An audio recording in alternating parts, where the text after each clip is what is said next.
Hello guys, আজকের ক্লাসে আমি যেটা শেখাবো সেটা হচ্ছে জাভা টাইপ কাস্টিং। একদম ডিটেল আমি আজকে তোমাদেরকে টাইপ কাস্টিং নিয়ে বলবো।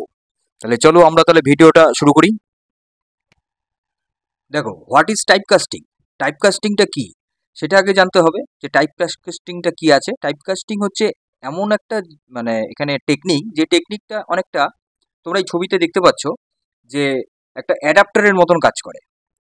একটা অ্যাডাপ্টার কি করে? আমাদের অ্যাডাপ্টার হচ্ছে মানে তোমার একটা প্ল্যাগের মধ্যে থাকে মেইন পয়েন্টটা, তার সেখান থেকে আমরা ফোনে কানেকশন করতে পারি বা অন্য কোনো কানেকশন আমরা দিতে পারি। তার মানে কি, একটা যে পয়েন্টটা আসছে সেটাকে আমরা অন্যভাবে আমরা নিতে পারছি।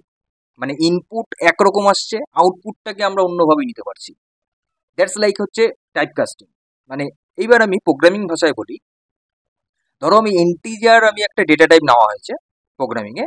সেই ইন্টিজার ডেটা টাইপটাকে আমি যদি কনভার্ট করি ডবল, বা ধরো কোনো একটা ফ্লোট টাইপের নেওয়া হয়েছে, সেটাকে আমি ইন্টিজারে কনভার্ট করছি। এই রকম ধরনের যে টেকনিকটা, এটাকে বলা হয় টাইপ কাস্টিং। মানে একটা টাইপের থাকবে ডেটা, সেটাকে কনভার্ট করে অন্য টাইপকে নিয়ে যাওয়া, এটাকে বলা হয় টাইপ কাস্টিং। একদম সেম অ্যাজ অ্যাডাপ্টার পাওয়ার যেটা আমরা দেই মোবাইলে বা অন্য কোনো যে চার্জিং পয়েন্টগুলো হয় যেরকম টাইপের হয়, ঠিক সেম জিনিস। তাহলে এটা গেল হোয়াট ইজ টাইপ কাস্টিং। দেন হচ্ছে এইবার ডেটা টাইপ নিয়ে আমি একটু বলি। ডেটা টাইপ যদিও আমি অলরেডি তোমাদেরকে এর আগের ক্লাসে বলে দিয়েছিলাম ভ্যারিয়েবলের জায়গাতে, তাও আমি এখানে একটু টাচ না করলে বিষয়টা হবে না ঠিক।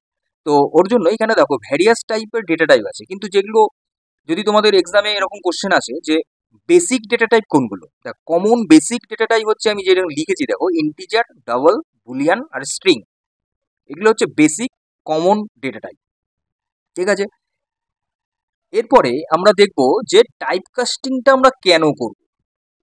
এটাই হলো মেইন জায়গাটা, আমরা টাইপ কাস্টিংটা আমরা কেন করব। দেখো, টাইপ কাস্টিং করব আমি এখানে তিনটে রিজন দিয়েছি। কি কি রিজন? একটা রিজন হচ্ছে যে assigning a value of one type to a variable of another type. বুঝা গেল যে একটা ভ্যালুকে অ্যাসাইন করছি, একটা টাইপের একটা ভ্যালু আমরা অ্যাসাইন করছি, সেটা আমরা অন্য টাইপে আমরা যদি সেটাকে আমরা ইউজ করতে চাই। যেমন ধরো যে আমি ডাবল ভ্যালুটাকে আমি স্টোর করছি, হোয়ারএস যেখানে আমি ইন্টিজার ভ্যারিয়েবল হিসাবে আমি সেখানে প্রোগ্রামিংয়ে ইউজ করতে চাচ্ছি, তাহলে সেই ধরনের ক্ষেত্রে টাইপ কাস্টিংটা আমরা করব। এক, দুই, performing operation between different data type. আমরা বিভিন্ন ধরনের ডেটা টাইপ নিয়ে এখানে কাজ করতে পারবো। ঠিক আছে। তিন, working with user input which might come in different format. দেখো, এখন ইনপুট, ইউজার যখন ইনপুট দেবে, সেটা হতে পারে কি বিভিন্ন টাইপের হতে পারে। ইউজার তো আর অত বুঝবে না যে তোমার প্রোগ্রামিংয়ে কি রকমের ডেটা সাপোর্ট করবে। এমনও হতে পারে তোমার প্রোগ্রামিংয়ে দেওয়া আছে ইন্টিজার, হোয়ারএস যেখানে ইউজার দিতে চাচ্ছে হলো দিয়ে দিচ্ছে ডবল। ঠিক আছে, বা দিয়ে দিচ্ছে স্ট্রিং। তাহলে সেই ধরনের ক্ষেত্রে এই টাইপ কাস্টিং কিন্তু ভেরি ইম্পর্টেন্ট। ঠিক আছে, তো এর জন্যই আমরা টাইপ কাস্টিং ইউজ করব। নেক্সট হচ্ছে টাইপ কাস্টিংটা কটা টাইপের আছে। দেখো, দুটো টাইপের আছে, আমি এখানে বড় বড় করে তোমাদের লিখেই দিয়েছি, 1 নাম্বার 2 নাম্বার। দেখো, 1 নাম্বার যেটা হলো, একটা হলো ইমপ্লিসিট টাইপ কাস্টিং, আর একটা হয় এক্সপ্লিসিট টাইপ কাস্টিং, যেটার আর একটা নাম আছে। বেশিরভাগ জায়গাতেই বইতে তোমরা পাবে যে এইটা মানে উইডেনিং কনভার্সন, আর একটা হচ্ছে ন্যারোয়িং কনভার্সন। কিন্তু আমার এই ভিডিওতে, আমার এই ক্লাসে তোমরা সবসময় আমি চাই যে প্রত্যেক কটা বিষয় মাইনরলি পড়ানো, খুঁটে খুঁটে কনসেপ্ট ক্লিয়ার করা। তো এর জন্য আমি এখানে দেখো, উইডিং কনভারসেশনে আরেকটা নাম হচ্ছে ইমপ্লিসিট কাস্টিং, আর একটা ন্যারোয়িং কনভারসেশন নাম হচ্ছে এক্সপ্লিসিট কাস্টিং। এবার ইমপ্লিসিট কাস্টিং কোনটা? যেটা অটোমেটিক্যালি হয়, মানে যেখানে আমরা ম্যানুয়ালি আমরা কি করব না, কোনো ডেটাকে আমরা কনভার্ট করব না। দেখো লিখেছি, converting from a smaller data type to a larger one that can accommodate the value without loss of data. মানে ডেটার কোনো লস হবে না, যেটা অটোমেটিক হবে। মানে আমরা অনেক সময় দেখো, আমি একটা আমি এক্সাম্পল দিচ্ছি, আরো ভালো করে ক্লিয়ার হয়ে যাবে তোমাদের কাছে। অনেক সময় দেখা যায় কি যে যখন আমরা কোনো ইএক্সি ফাইল বা কোনো ড্রাইভার ইনস্টল করতে যাই মেশিনে, অনেক সময় খেয়াল করবে আমাদের মেশিনটাতে যে ধরনের সিস্টেম আছে, মানে উইন্ডোজ যত ভার্সন আছে 64 আছে, তো সেটা কিন্তু ঠিক করে দেখে যে অটোমেটিক্যালি সেটা ডিটেকশন হয়ে যায় যে তোমার মেশিনে উইন্ডোজটা কত ভার্সন আছে, এবং সেই মোতাবেক কিন্তু ড্রাইভারটা কিন্তু কি হয় ইনস্টলেশন হতে শুরু করে। ঠিক আছে, তো এই ধরনের এক্সাম্পল আমি বলতে পারি যেটা ইমপ্লিসিট কাস্টিং, মানে অটোমেটিক্যালি কি হয় কনভার্ট করে। এতে কি হয় সুবিধে হয় কি ডেটাটা লস হওয়ার পসিবিলিটিটা অনেকটাই মিনিমাইজ হয়ে যায়। দেখো 2 নম্বর পয়েন্টে আমি ওইটাই লিখেছি যেটা তোমাকে আমি বললাম যে happens automatically in Java without explicit casting required, মানে বাইরে থেকে তোমাকে কোনো এক্সট্রা কোনো মেথড বা কিছু তোমাকে অ্যাপ্লাই করতে হবে না, যেটা অটোমেটিক হয়ে যাবে। এটা গেল ইমপ্লিসিট বা বলতে পারো উইডেনিং কনভার্সন। দেন হচ্ছে ন্যারোয়িং কনভার্সন বা বলতে পারো এক্সপ্লিসিট কাস্টিং, মানে যেটা বাইরে থেকে আমরা মানে ইউজার ডিফাইন। একটা হয় ইনবিল্ট ফাংশন, আরেকটা আমি এক্সাম্পল বলছি এরকম টাইপেরই, যেমন ধরো একটা হয় ইনবিল্ট ফাংশন যেখানে আমাদের কোনো হাত থাকে না, যেটা প্রোগ্রামিং এবং সেই ল্যাঙ্গুয়েজে অলরেডি সেটা ইনবিল্টই থাকে সেই ফাংশনটা, যেটা অ্যাজ পার ওইভাবে কাজ করে, যেমন প্রিন্ট বা প্রিন্টএলএন।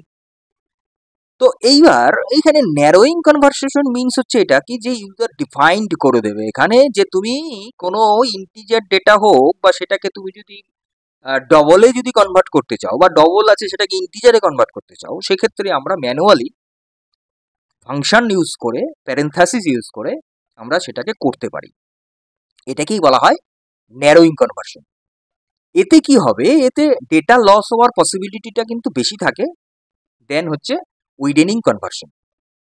কেন থাকে সেটা আমরা পরে দেখছি। দেখো potential issues with narrowing conversion, এই জায়গাটা খেয়াল করবে ভালো করে, ইম্পর্টেন্ট, ভেরি ইম্পর্টেন্ট।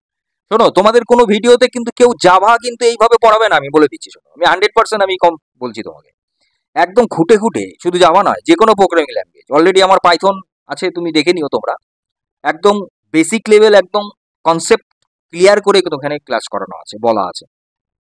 তো potential issues with narrowing conversion, এক নম্বর হচ্ছে কি ডেটা লস হওয়ার পসিবিলিটিটা এখানে মারাত্মক থাকে। যেটা কেন থাকে সেটা আমি তোমাকে বলেই দিলাম, যে তুমি যদি আমরা যদি ইচ্ছা করে নিজে থেকে যদি আমরা কিছু জোর করে কিছু কনভার্ট করতে যাই তো সেক্ষেত্রে তো লস হতেই পারে। যেমন ধরো আমরা ধরে নিলাম একটা ফ্লোট টাইপের আছে, সেটাকে ইন্টিজার করবো, তাহলে তো ইন্টিজার করলে তো আর 3 পয়েন্ট, যেমন ধরো পাই 3.14, তাহলে 0.14টা তো আসবে না, সেটা 3 আসবে। আমি দেখাবো এক্সাম্পল, তোমাদের এক্সাম্পল আমি দেখাবো, প্রোগ্রামিং করে দেখাবো।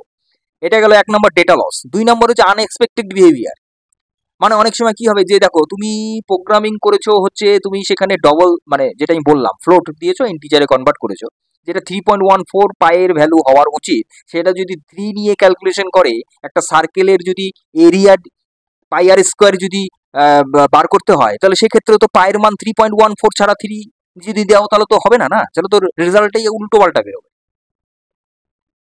তাহলে এটি হলো আনএক্সপেক্টেড বিহেভিয়ার করবে, আচরণ করবে।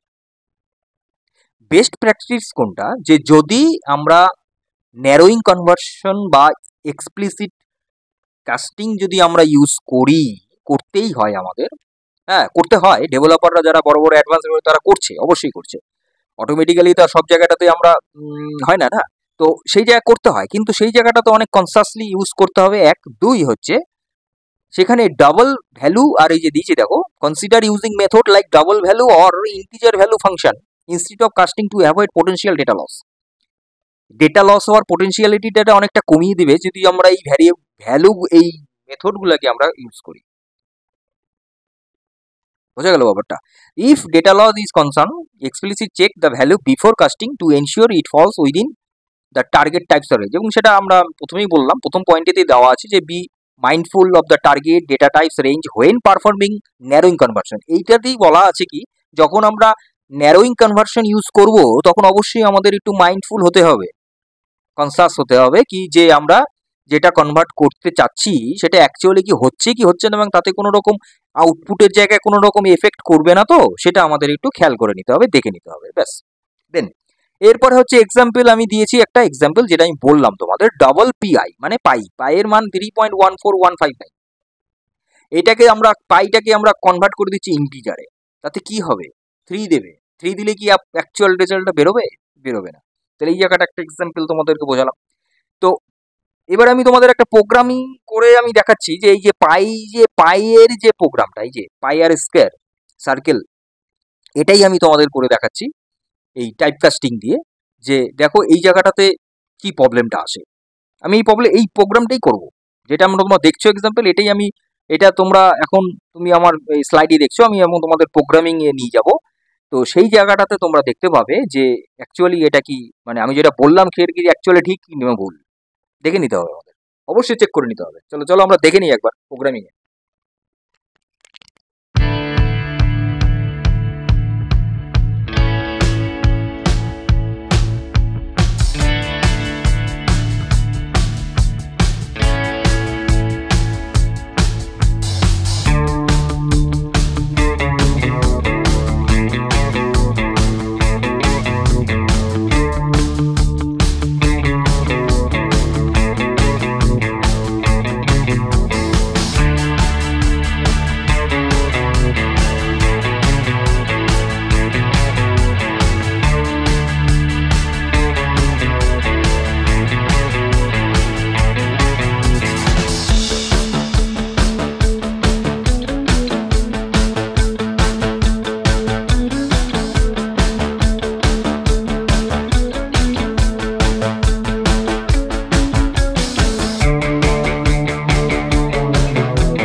দেখো তোমরা দেখতে পাচ্ছ এখানে আমি আমি কিন্তু এটা দুটোতে আমি নিয়েছি, কি একটাতে আমি নিচ্ছি হলো, যাচ্ছি এটাতে এডিটরে যাও, দেখো এই যে এখানে প্রোগ্রামটা আছে দেখো, একটা হচ্ছে পায়ের ভ্যালু আমি কিন্তু ফ্লোটিং নিয়েছি যেটা ডাবল আছে 3.14, আর ইন্টিজার আমি নিয়েছি আর মানে রেডিয়াসটা 2 নেওয়া আছে। এবার ইন্টিজার পাই ইন্টিজার মানে এই যে ডবলটাকে আমি কনভার্ট করেছি কিসে, এটাতে কনভার্ট করেছি হলো ডবলটাকে করেছি ইন্টিজারে।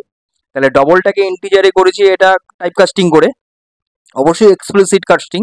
এরপরে এক্সপ্লিসিট কাস্টিং এ কিন্তু অবশ্যই এই যে ভ্যারিয়েবলটা থাকে, যে ভ্যারিয়েবলটা তুমি ডিফাইন করলে, যেটাকে তুমি কনভার্ট করতে চাচ্ছ, তার আগে যেটাতে কনভার্ট করবে তা সেটাকে প্যারেনথেসিসের মধ্যে দিতে হবে, যেভাবে আমি দিয়েছি। এরপরে কি করেছি আমি এখানে এরিয়ায় একটা আমি ইন্টিজার দিয়ে করেছি, একটা আমি ডবল দিয়ে করেছি। দুটোর মধ্যেই ডিফারেন্টটা তোমরা দেখতে পাচ্ছ, দুটো তো ডিফারেন্ট দেখতে পাচ্ছ, একটাতে বেরিয়েছে 12, একটাতে বেরিয়েছে 12.56। তাহলে কি হচ্ছে কি, একটাতে 12, একটা 12.56। তাহলে ডিফারেন্টটা তোমরা বুঝেই গেলে যে টাইপ কাস্টিং দিয়ে আমরা কি করতে পারি। তো আর কিন্তু এক্সপ্লিসিট টাইপ কাস্টিং এ কিন্তু এটা কনসিয়াসলি কিন্তু ইউজ করতে হবে, কারণ এইখানে রেজাল্টটাই কিন্তু ভুল হয়ে যেতে পারে। যেহেতু 3.14 অ্যাকচুয়ালি পায়ের মান, সেখানে কিন্তু অ্যাকচুয়াল 12.56 হওয়ার কথা, সেই জায়গাটা যদি 12 হয় তাহলে কিন্তু রেজাল্ট ইজ রং হবে। তো এইটা কিন্তু একটু খেয়াল রাখতে হবে, এইটা খেয়াল রেখে করতে হবে। তাহলে আজকের ক্লাসটা তাহলে এই পর্যন্ত রইলো। পরবর্তী ক্লাস, পরবর্তী ভিডিও নিয়ে খুব তাড়াতাড়ি আসছি। ততক্ষণ তোমরা সুস্থ থাকবে, ভালো থাকবে, মজায় থাকবে, আপডেটেড থাকবে, ডিজিটালি থাকবে এবং এই Pal easy web design AI computer learning সেন্টারের সঙ্গে থাকবে। আমি কিঙ্কর পল, আমার সঙ্গে থাকবে। Thank you.